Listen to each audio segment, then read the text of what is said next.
Assalamualaikum warahmatullahi wabarakatuh. Perkenalkan, saya Siti Nurfadila dari kelas Tadris Ilmu Pengetahuan Alam B, Institut Agama Islam Negeri Ponorogo.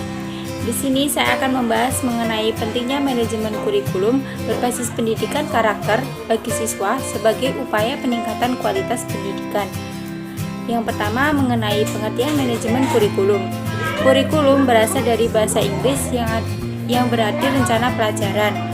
Sedangkan menurut istilah adalah seperangkat rencana dan pengaturan mengenai tujuan, isi, dan bahan pelajaran serta cara yang digunakan sebagai pedoman penyelenggaraan kegiatan pembelajaran untuk mencapai tujuan pendidikan tertentu. Manajemen kurikulum adalah sebagai suatu sistem pengelolaan kurikulum yang kooperatif, komprehensif, sistemik, dan sistematik dalam rangka mewujudkan ketercapaian tujuan kurikulum. Kurikulum adalah suatu sistem yang mempunyai komponen-komponen yang saling berkaitan erat dan menunjang satu sama lain. Dalam bentuk sistem ini, kurikulum akan berjalan menuju suatu tujuan pendidikan dengan adanya saling kerjasama di antara seluruh subsistemnya.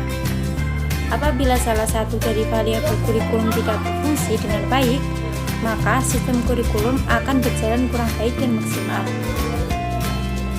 Selanjutnya, mengenai pengertian pendidikan karakter.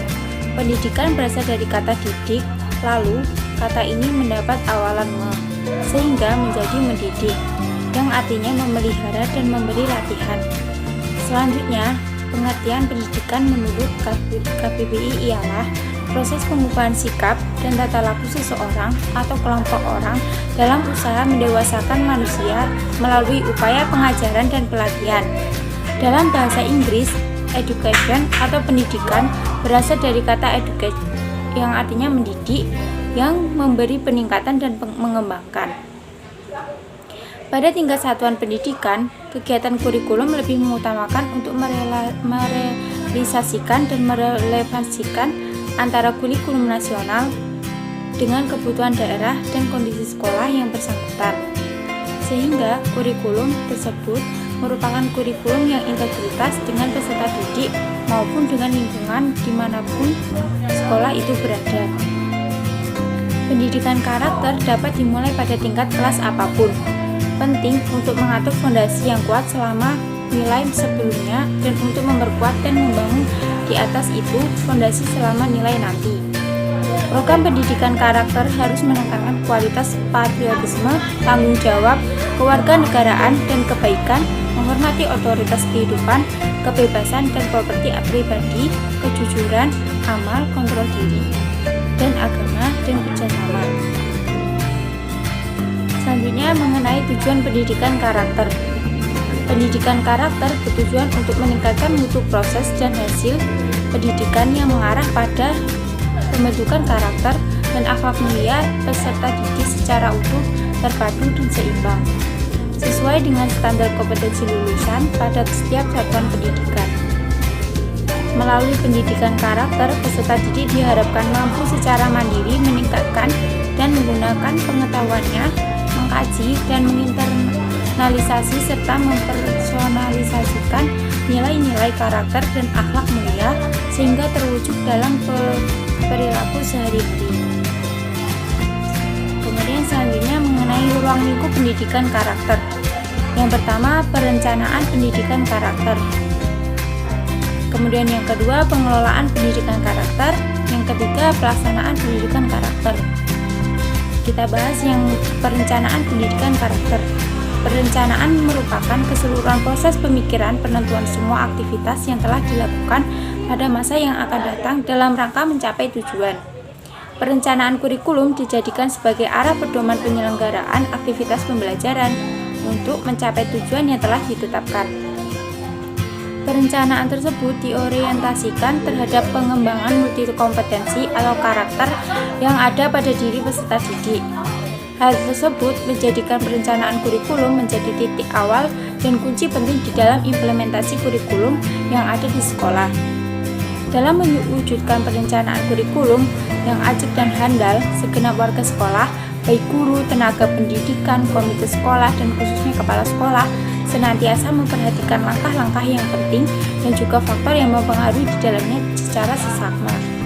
Kepala sekolah lah yang memegang peranan yang penting begitu sebagai inisiator, konseptor, motivator, regulator, dan khususnya di dalam membangun komunikasi yang ada di dalam seluruh warga sekolah. Kemudian selanjutnya, pengelolaan pendidikan karakter. Komponen pengelolaan yaitu sumber daya manusia yang mengurus penyelenggaraan sekolah, menyangkut pengelolaan dalam memimpin, mengkoordinasikan, mengarahkan, dan membina serta mengurus tata laksana sekolah untuk menciptakan budaya sekolah berbasis pendidikan karakter.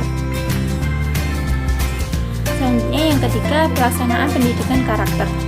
Pelaksanaan merupakan kegiatan untuk merealisasikan rencana menjadi tindakan nyata dalam rangka mencapai tujuan secara efektif dan efisien, sehingga akan memiliki nilai. Dalam pelaksanaan pendidikan karakter, guru dan siswa harus mengikuti dari pendidikan karakter yang telah ditetapkan.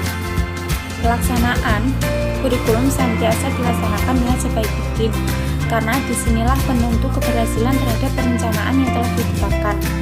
Untuk itu, elemen yang terkait langsung dengan dalam implementasi kurikulum ini, guru senantiasa diarahkan untuk memiliki kompetensi yang mumpuni serta memiliki jiwa inovatif, kreatif, dan kompetitif untuk mewujudkan tujuan yang ada. Kemudian, yang terakhir, mengenai pentingnya manajemen kurikulum berbasis pendidikan karakter bagi siswa. Menurunnya moralitas kehidupan berbangsa dan bernegara pada kalangan anak-anak remaja atau siswa berada pada kondisi yang cukup memprihatinkan. Siswa merupakan bagian dari pemuda bangsa dan sebagai penerus bangsa. Hal inilah yang membuat manajemen pendidikan berbasis kurikulum sangat penting untuk siswa.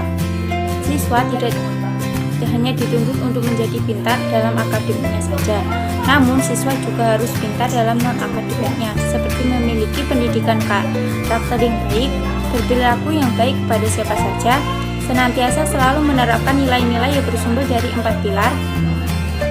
Kemudian sekolah senantiasa tetap menanamkan pendidikan akan nilai-nilai di dalam kegiatan pembelajaran serta aktivitas di sekolah dan menjadikan sekolah sebagai rumah.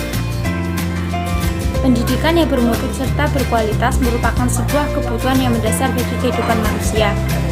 Pendidikan menjadi komponen yang sangat berharga dalam menentukan serta meningkatkan nilai kehidupan seorang di masa yang akan datang.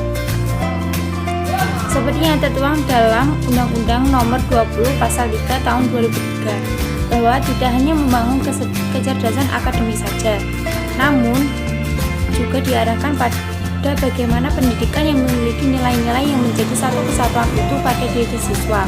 Pendidikan karakter ini diharapkan mampu mengubah perilaku kehidupan secara berpikir dan cara bertindak menjadi lebih baik dan berintegritas, khususnya bagi generasi muda baik di saat ini maupun di saat yang akan datang nantinya. Sekian yang dapat saya sampaikan, kurang lebihnya mohon maaf. Wassalamualaikum warahmatullahi wabarakatuh.